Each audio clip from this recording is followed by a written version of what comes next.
নমস্কার বন্ধুরা, পালমাজোয়ার এই পার্বত্য ঢালে যে লতানো ফলদায়ক উদ্ভিদের সাথে আজ আপনাদের পরিচয় করিয়ে দেব তা সাধারণত 800 থেকে 1400 মিটার উচ্চতায় বেড়ে ওঠে।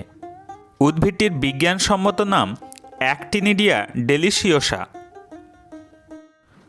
মূলত পাহাড়ি বনাঞ্চলে গজিয়ে ওঠা এই প্রাকৃতিক উদ্ভিদটির চাষ ভারতবর্ষ তথা সমগ্র পৃথিবীতে ব্যাপকতর মাত্রা নিয়েছে। চলুন তবে একটু কাছ থেকে দেখে নিই উদ্ভিদটিকে।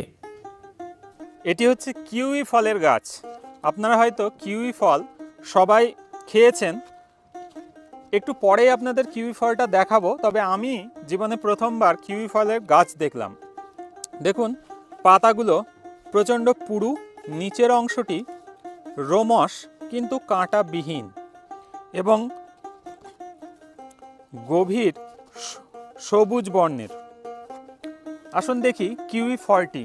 দেখুন, নিচে এখানে একটি কিউই ফল ধরে রয়েছে। এই ফলটির গায়ে রোমশ অংশ, যেটি কিউই ফলের প্রধান বৈশিষ্ট্য।